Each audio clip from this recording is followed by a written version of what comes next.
Hi guys! Welcome back again to my channel at for today's video nga ay may nag-PM nga sa akin dito na naka-experience na na-post nga siya online. Ayan, na-biktima siya ng iba't ibang klase ng threats, ayan, harassment, at kung ano-anong masasakit na salita nga yung mga pinagsasabi sa kanya. Kaya for today's video nga ay sasabihin ko sa inyo yung 5 loan apps na legit, ayan, makaka-receive kayo ng harassments, threats, at lalong-lalo na ay ipopost kayo sa may social media, ayan, sa mga buy and sales. At syempre, sasabihin ko na din dito kung saan sila pwedeng i-report. At kung mayroon man na hindi kasama dito sa may mababanggit ko, ay paki-comment na lang din dyan sa may comment section kung anong ola yan at kung ano pa yung ginawa sa inyo para maging aware na lang din yung iba. Pero syempre, kung bago ka pa lang dito sa aking YouTube channel, ay huwag mo kalimutang mag-subscribe at pindutin mo na din yung notification bell para lagi kang maging updated sa mga next uploads ko. At sumali ka na din sa aking GCash giveaway every month yan at sa aking 2 cellphone giveaway. Kung paano sumali, kailangan lagi ka lang updated sa mga ina-upload ko dito at huwag mo kong kalimutang i-PM sa aking Facebook page. So ayan, simulan na natin.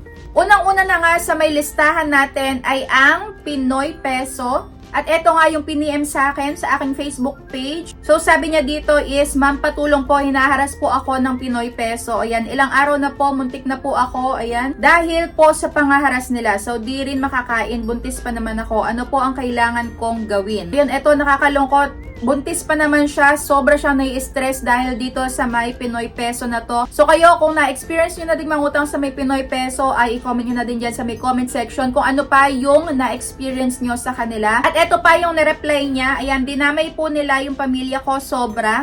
Pinost po sa social media kahit nakalock po ako. Ayan, so yung ibig sabihin niya na to is nag-lock siya ng Facebook profile niya. Kaso nga lang, ayun, may iwasan nga ito ng pag-tag sa kanya, pero maaari pa din siyang ma-post nga sa may mga buy and sell dahil syempre alam naman ng mga ola yung talagang exact address, so pwede nilang i-search yun sa may Facebook tapos doon kayo i-post. So sabi dito, nagpanggap pa daw na pulis pero lalaki daw yon yung agent na yon. So yan yung una-una natin, si Pinoy Peso. Pagka naman ganyan yung na-experience nyo, naku po, wag na wag kayong magpapaka-stress dahil unang-una sa lahat, sabi nga nung isang agent na nag-booking sa may mga kasamahan niya na yan po ay mga scripted lang, yung mga pinagsesend na iba't ibang klaseng pananakot. So lahat ng yan ay scripted lang daw. Kaya wag na wag kayong matatakot. At kung na-post man kayo, magagamit nyo yan na pruweba kapag kayo ay nag-report. So pwede nyo i-screenshot yan yung pagpo-post sa inyo na yan. Pati na rin yung mga text messages sa inyo. So i-screenshot nyo lang lahat yan. Ayan, pwede mong ireklamo yung abusadong ola na yan.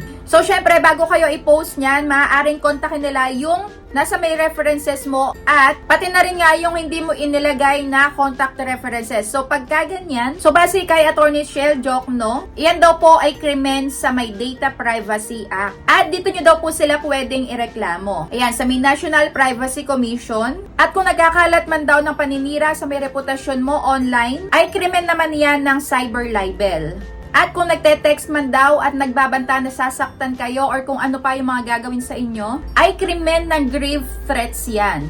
So pag na-experience nyo yan, pwede daw kayo magreklamo sa may PNP Anti-Cybercrime Group. O kaya naman ay sa may NBI Cybercrime Division. At bukod sa posibleng kasong kriminal, ay pwede din daw yang ireklamo sa may Securities and Exchange Commission or sa may SEC. So sila yung namamahala sa may lisensya ng mga OLA. So yung ilan sa mga nabanggit ko ay tinuturing nga na ito unfair debt collection or hindi maayos na paniningil sa may mga borrowers or sa mga nangutang. At kung paulit-ulit daw na ginagawa yan is maaari nga daw silang matanggalan ng lisensya. So according nga kay Attorney Shell Jokno, ayan, kapag umutang, obligasyon naman talagang bayaran ito. Pero ang paraan ng paniningil dapat ay hindi abusado. So ang pangalawa naman nga natin ay ang instant cash. So sabi dito nang nag-PM sa akin, "Good morning po, isa po ako sa victim ng OLA na instant cash nga.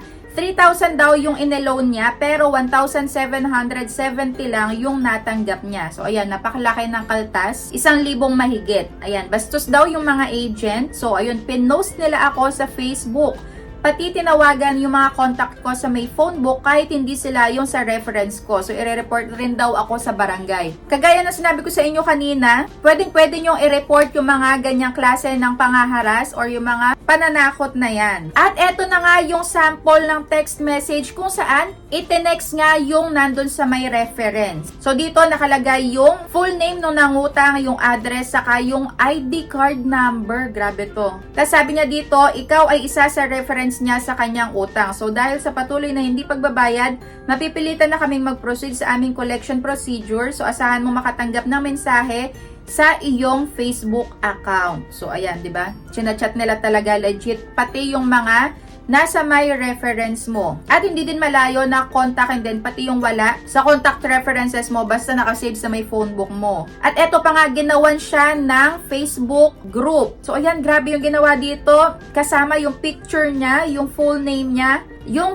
address at yung contact number at nakalagay dito wanted scammer. Ito naman yung sample ng text message. Grabe yung agent na to. Sabi niya, asa na yung payment mo? Tapos puro ayan, galit-galit. So nag-reply nga ito, sabi, di pa talaga ma-open. Ewan ko ba? Ayan, sorry po muna, promise po send ko maya pagka na-open. At sabi nitong agent, wag mo akong gawing tanga. Nakakaloka. At ito pa yung isang text message. So gusto mo na ganitong singilan? Tingnan natin hanggang saan aabot yung tigas ng mukha mo. Ayan. Pati yung anak mo idadami ko sa pagiging garapal mo. Grabe. Pati yung anak ay dinadamay na. Talagang below the belt na yung mga sinasabi ng mga agent na to. Yung isa naman, na i-record niya yung pag-uusap nila nung agent. So, magagamit nyo din yan. At yung pangatlo na nga natin ay si Pera Lakas. So, ayan. Kung na-experience nyo na yung mga loan app na sinasabi ko sa inyo, kung na-experience nyo mag-apply sa kanila, ayan, ano yung mga pinagsasabi sa inyo or yung mga masasakit na salita, at kung na-post din ba kayo,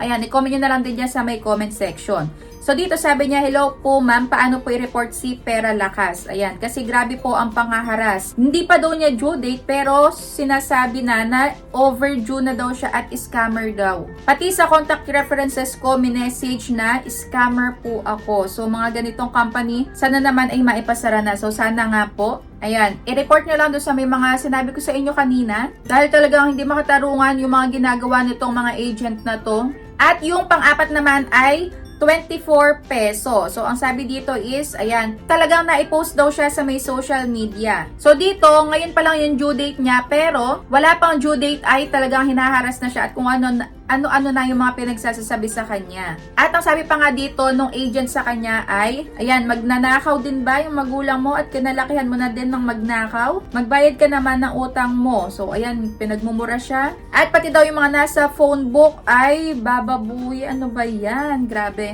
Yan, hindi ko na mabasa yung iba dahil talagang nakakaloka to. At ayan, talagang ipinost nga siya sa may social media. Doon sa may mga kamag-anak niya. At itong isa sa may 24 peso din na nag-PM sa akin at dito gumawa nga ng dummy account yung 24 peso tapos nag-comment dun sa may kamag-anak niya kasama yung picture niya habang nag-a-apply ng loan to saka yung ID. At yung pang last naman ay itong si Poco Cash. At ito nga yung sabi, ipopost daw siya sa my Facebook page nung barangay nila at itong mukha at IDs ay ikakalat daw nila na scammer. Pati sa may Facebook page ng lugar nyo. Ayan, isesend namin itong utang mo na ayaw mong bayaran.